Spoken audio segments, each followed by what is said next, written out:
All right, Shalom. I want to start off, as always, man, by giving our praises and glory unto Yahweh, Bahashim Yahushai, Bahashim Racha HaKodash. Double honors unto the apostles, the elders, and the bishops of Great Millstone. I want to send much love unto the brothers out there doing this work in truth and sincerity. And I also want to send peace and blessings unto the believers of the hopeful elect. And in this lesson, I wanted to go over some brief history here and cover a treaty that was signed between the Roman Empire and the Seleucid Empire. And as you can see here on the screen, it is the Treaty of Apamea that was signed in 188 BC. Now, the reason for this treaty is spoken about somewhat in the book of First Maccabees chapter 1, in which I'll read their precept. It speaks about Antiochus IV being held hostage in Rome, okay?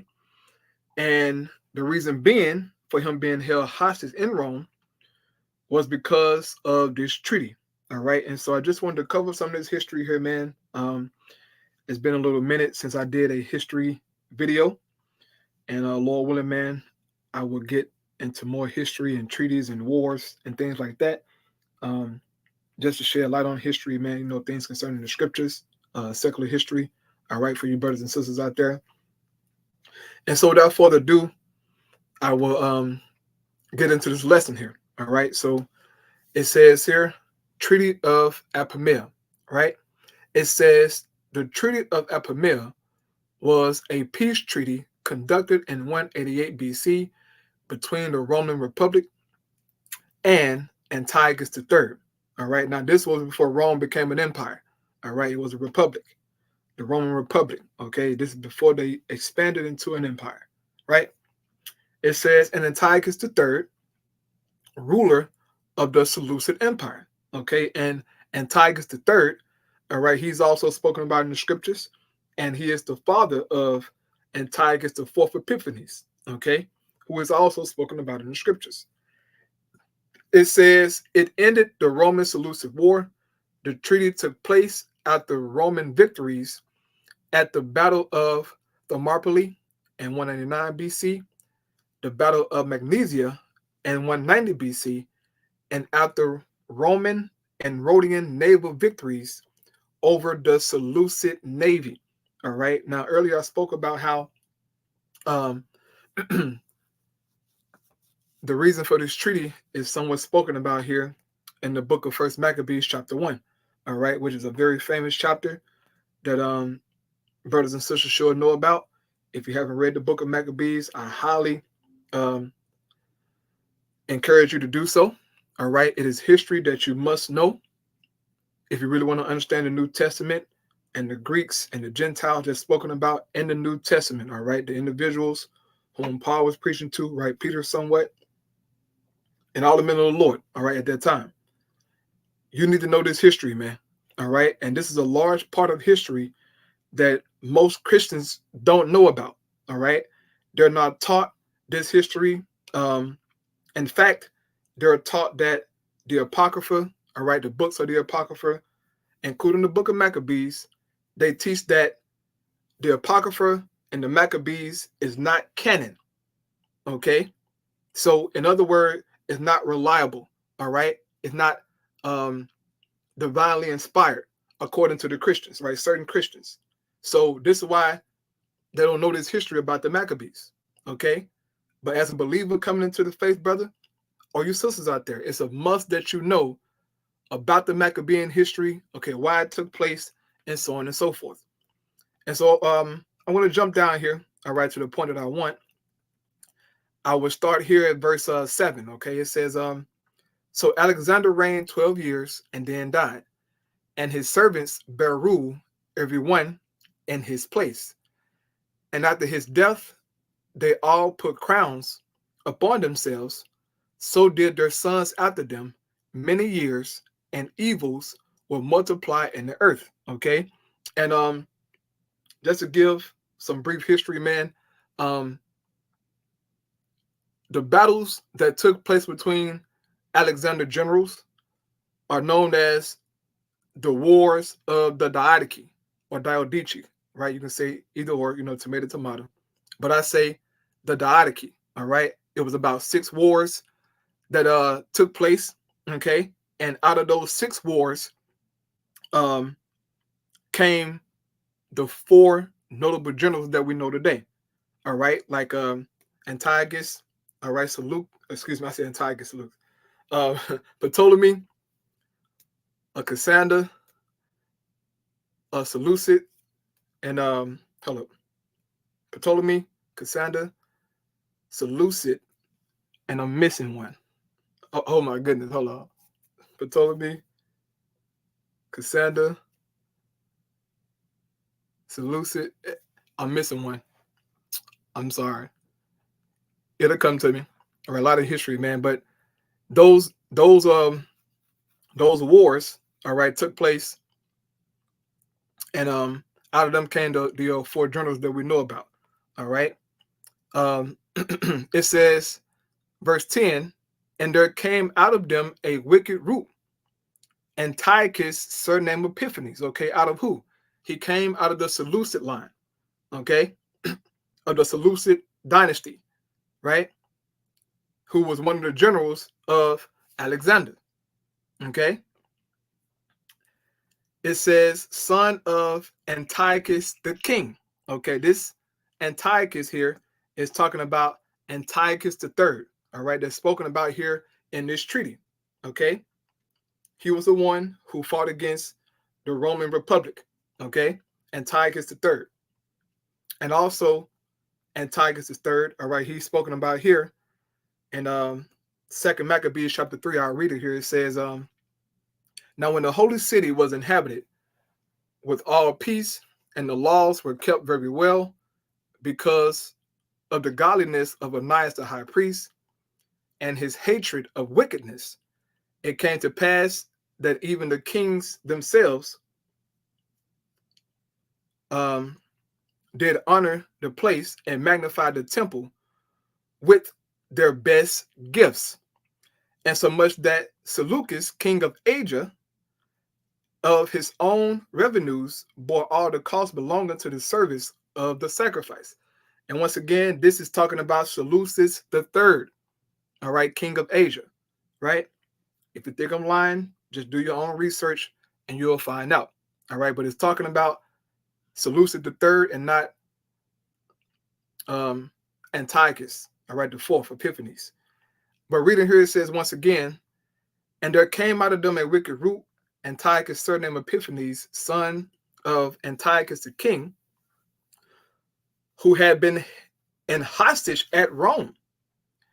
And he reigned in the 137th year of the kingdom of the Greeks. All right. It spoke about how Antiochus, the 4th Epiphanes, how he was held hostage at Rome. Right. The reason that he was held hostage at Rome was because of this treaty here. All right. The Treaty of Apamea, which 2 battles took place between the Roman Republic and the Seleucid Empire. All right. These 2 battles here, it says the Battle of Thermopylae and the Battle of Magnesia. Okay. Now, don't get the battle of this battle here of this battle confused with this battle here. All right. The Battle of Thermopylae that took place between the Persians and the Greeks. All right. This battle here, you can learn about it pretty much by watching the movie 300. Okay. When you had Leonidas and his 300 men who went and fought against Xerxes, right? This battle took place in 480 BC, so about 250 plus years, all right, maybe 300 years before that battle took place. But the reason that it's called the same name is because the battle took place in the same area, all right? But these are 2 different battles, so please keep that in mind. As you can see, this one took place in 480 BC, right? This one took place in 190 BC. Just wanted to say that, okay? And the second war, the Battle of Magnesia, all right? Now, something that I wanted to highlight here in this treaty, okay, that backs up the scripture, is when it spoke about how he was held hostage at Rome, right? Antiochus the Fourth. Where am I? Here we go. So it says here, the treaty, according to Appian, obligated Antiochus III to abandon Europe altogether and all of Asia west of the Taurus Mountains. He had to surrender all the war elephants in his possession and was limited to 12 warships for the purpose of keeping his subjects under control, but he was allowed to build more if he was attacked. Antiochus was barred from recruiting mercenaries north of the Taurus, that is, from territory just to cede to Roman allies Pergamon and Rhodes, and entertaining fugitives from the same. Antiochus had to give up 20 hostages, whom the Roman council would select. The hostages should be changed every third year, except the son of Antiochus. Okay, who is that? That's talking about Antiochus the Fourth Epiphanes, as it speaks about here in the scriptures. He was held hostage at Rome. Okay, they didn't exchange him out. All right, he was held in captivity for a little while. All right, because of what his father did. Now, I have a quick visual here for you brothers and sisters out there. You know, I don't want to hear you. Well, I don't want you to hear me talk, you know, the whole time. I have a visual here that's going to cover this history, all right, of the battle, of the Treaty of Apamea and the two battles that took place, all right? This is on Kings and Generals, okay? And as you can see, it says the Battle of Magnesia, 190 BC, Roman. It says Seleucid Syrian War documentary. Now, also, they will cover the Battle of Thermopylae as well. So just want to put that out there. So I want to play this here, man, and you should get more information. And then I get ready to close out this lesson. All right, real quick, brief lesson, man. So this is fair use, YouTube. Please do not give me a strike. I hope the audio is decent enough for you to hear it, man. But here we go. Most of the Seleucid army was still in Asia, so Antiochus's position was very precarious. He had just over 10,000 troops under his command against 30 to 40,000 Romans. Instead of using his naval dominance in the Aegean Sea and retreating to Asia, he decided to defend against the Roman legions at the legendary Thermopylae and wait for his reinforcements. The passage at Thermopylae is long and narrow, flanked on the sea by one side and swamps on the other. Antiochus knew that there were two mountain paths that the Persians had used to outflank the Spartans centuries before, and placed forces of his Aetolian allies to block these passages. Roman general Manius Acilius Glabrio ordered two of his tribunes to attack these passages, and although one of the groups failed, the second overpowered the Aetolians. Roman forces in front of the Thermopylae passage attacked head-on, as that was the only way. But the Seleucid phalanx was able to stop the legionaries and push them back. However, soon both forces saw that the Aetolians were retreating from one of the mountain passes. They were being chased by the Roman flanking force. That made the Seleucid phalanx retreat in panic, but it was overrun by the Roman forces, and almost all of Antiochus's forces were killed or taken prisoner. The king himself fled at the first sign of trouble straight back to Euboea. The defeat influenced the diplomatic situation. The Aetolians sued for separate peace, while Pergamon and Rhodos allied with Rome, which created problems for the Seleucids' naval dominance. This proved crucial, as subsequent naval losses to the Rhodians in Eurymedon and the allied Roman Rhodian fleet at Myonassus completely negated the Seleucids' ability to attack Greece or Italy, while the Romans and their allies now had the initiative to launch a counter-offensive. The Romans pressed their advantage, and their army, led by Lucius Cornelius Scipio, crossed Macedonia and Thrace into Asia Minor in 190 BC. Antiochus tried to negotiate, but Roman demands were too high, so he had no other choice but to fight. The king retreated slowly to the southeast and encamped in Magnesia near modern-day Manisa in Turkey. Roman forces approached the Seleucid camp in the middle of December. Roman historians claim that Antiochus had more than 70,000 troops, including 12,000 cavalry and 54 elephants, while the Romans and their allies from Pergamon, Macedon, and Thrace amounted to 30,000. This makes very little sense for the Romans, as nothing was forcing them to fight this battle against an army double their size, and it is clear they were looking for this engagement. Modern historians tend to think that the number of troops was similar, with both armies having around 50,000. The battle took place on the 22nd of December 190 BC to the northwest of the city of Magnesia, between the rivers Phrygius and Hermus. The Seleucids had the Hermus to their left and the Phrygius to their right, while the Romans and their allies had the Phrygius on their left flank and rear and the Hermus on their right side. The Roman centre and left flank consisted of infantry, with just a few cavalry squadrons on their extreme left flank. The infantry mostly consisted of Romans and their Italic allies, and they were formed in a traditional triplex acies, with young Hastati in front, more experienced Principes in the second line, and veteran Triarii as the final rank. The right flank was manned by Rome's Hellenic allies, and consisted of Greek peltasts and heavy cavalry. The Romans also had 16 North African elephants, but their generals decided not to use them, as they were smaller and less aggressive than the Indian elephants of Antiochus. The Seleucid center was built around 10 units of traditional Macedonian phalanx, and 2 more units of Galatian allies, with elephants between each of these groups. Each of the flanks of Antiochus's army had 4,000 heavy cavalry, among them cataphracts, with 16 elephants behind each group of cavalry. Antiochus also had a group of chariots in front of his left flank, and groups of missile infantry on both of his wings.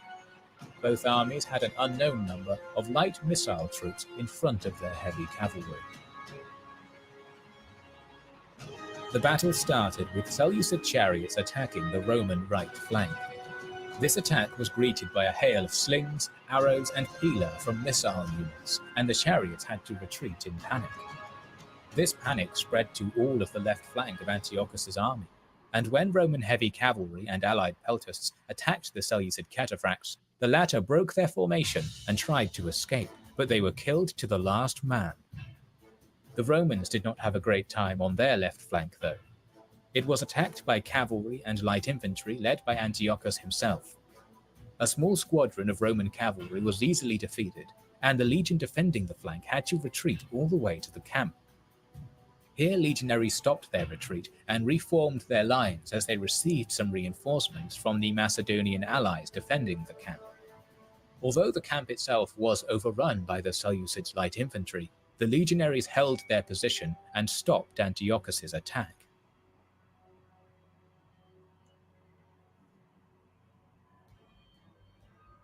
Unfortunately for the phalanx, it had lost cavalry support on both flanks and was soon surrounded. Antiochus's attack on the Roman camp proved to be a mistake, as he wasn't able to protect his center from encirclement. Although the warriors within the phalanx were disciplined and tried to retreat to the camp, they were soon overrun by attacks from infantry, cavalry, and missile units. The king's attempt to help his center came too late, as the Romans were already attacking the Seleucid camp, and so he fled all the way to Sardis. The Seleucids lost the majority of their army, while Roman losses were minimal. Antiochus had to sue for peace. A treaty was signed in 188 BC in the city of Apamea. The Seleucids had to pay 15,000 golden talents and had to give away all of their holdings in Asia Minor. The Taurus Mountains became the new frontier. Former Seleucid lands were divided between Pergamum and Rhodes. Antiochus and his descendants were also forbidden to fight any war in Europe or in the Aegean Sea, while their navy was limited to 10 large ships. The Seleucids never returned to their former glory. This was a remake of the very first documentary our channel released. We decided to remake our older videos as we respect. So that's it on that. Okay, that's a visual of why the Treaty of Apamea, okay, came to be. All right. Now, I mentioned Alexander 4 generals. I forgot one. It was Lysimachus or Lysimachus, you can say. So you got Lysimachus, Cassander, Seleucid, right, and Ptolemy. Now, also there's a mentioning of a fifth general, right? His name is Antigonus. Now, some scholars say that Antigonus is the fourth general, okay? But we understand that through history that Antigonus got taken down, okay? It was Ptolemy and Seleucid, all right? They had a battle and they defeated Antigonus, all right, and pretty much took all of the land that he had, all right, and Lysimachus, okay, he grew and he pretty much claimed that fourth, the fourth general spot, all right. But if you don't know about Antigonus, all right, if you don't know about Antigonus, you don't know Greek history, okay. If you don't know about Antigonus the general, all right, who was fighting the wars of the Diadochi and damn near defeated every general that Alexander had, you don't know history, man. That dude, he was a badass, okay? He was an old man in his 60s, okay? But he was a badass who was kicking ass all across Asia Minor, all across Babylon, down into Egypt. I mean, this dude was going crazy, okay? But it was prophesied in the scriptures, okay, that four generals, all right, would arise from among Alexander's army and grow and be great, okay? And so that had to take place, man. But that guy Antigonus, all right, he was a bad MFer, man, okay? But Lord willing, those edifying, man. I just wanted to shed light on that. Didn't want to go into too much depth, but the point that I wanted to highlight once again was that the scripture speaks about how Antiochus IV Epiphanes was held hostage in Rome. And it was because of the Treaty of Apamea. All right. So the Bible, all right, the book of Maccabees, this is real history. Okay. I don't care what a Christian has to say. This is real documented history. Okay. Secular history backs up what the scripture says. So, Lord willing, those edifying, man. I want to close out here by giving our praise and glory once again unto Yahweh, Bahashim Yahushai, Bahashim Chakadash. Shalom.